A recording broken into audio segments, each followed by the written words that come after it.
Alright, I'm raising money or trying to raise money for acute lymphocytic leukemia. What is it? It's the cancer of the white blood cells called lymphocytes, which are mostly found in your bone marrow, and it occurs when the body produces too many immature lymphocytes that they begin to take over and inhibit the production of any healthy blood cells. And it's the most common cancer in children.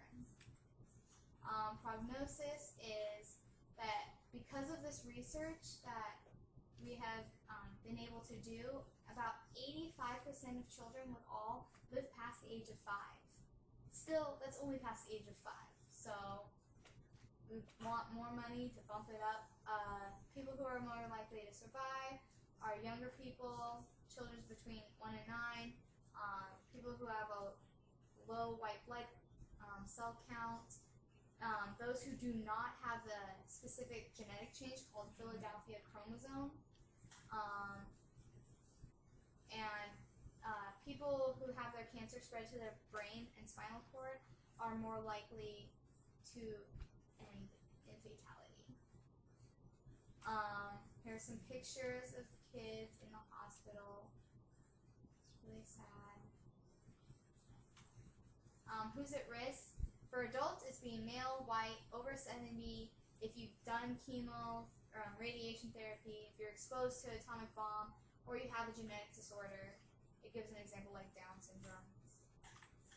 Risk for children are having a sibling with leukemia, living in the U.S., being Hispanic or white, exposure to x-rays before your birth, and again, radiation and chemo or any other immune-wrecking drugs, and again, having a genetic disorder. How it's diagnosed is through its symptoms, bone, joint pain, you're easily bruising, bleeding, you're feeling tired, you have a fever, weight loss, loss of appetite, you have pain in your ribs, red spots on the skin called petechae. It kind of looks like chickenpox. And also, if you have some swollen glands in the neck, underarms, or groin, that's your swollen lymph nodes.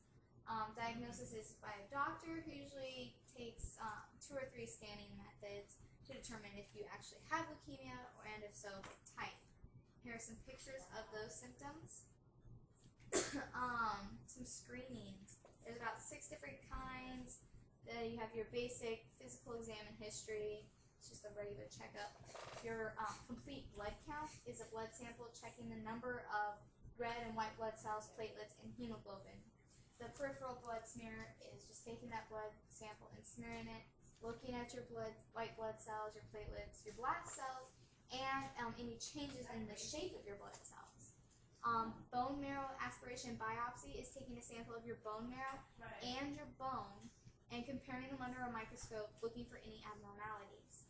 Cytogenetic analysis is analyzing your blood and marrow, looking for some changes in your chromosomes in the lymphocytes, specifically that Philadelphia chromosomal change. The immunophenotyping is the analysis of cells in the blood and or marrow to determine if the cancerous lymphocytes actually started from the B or T lymphocytes. Here's a picture of those rogue white blood cells, the taking of your marrow from your bones. Painful. Treatment is for all people who have ALL is chemotherapy, radiation therapy, or chemotherapy with the new stem cell transplant. 3 phases of the normal treatment is induction therapy, consolidation and intensification therapy, and maintenance therapy. You got only two phases for the adult treatment, and that's remission, introduction therapy, and maintenance therapy. Here are some pictures of the radiation and chemotherapy. Some side effects: more bleeding, more damage to the organs from chemotherapy. You can also get a disease called disseminated intravascular coagulation, which is basically blood clotting. A lot of blood clotting, which obviously isn't good. Some other side effects: severe infection and a relapse of the cancer or the spread of it to other parts of your body. Not great.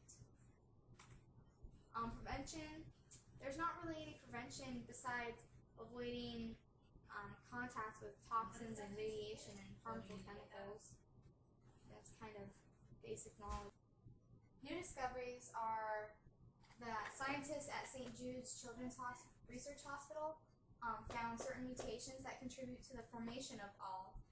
From their sample, they discovered that they had a high frequency of mutations involving the genes that master regulate the normal B cell development and differentiation.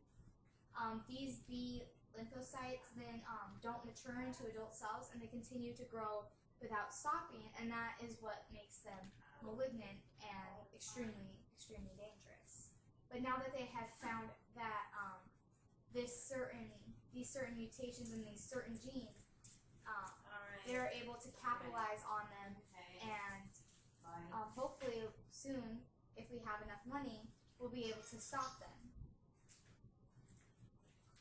Here are some research pictures and some advertisements to stand up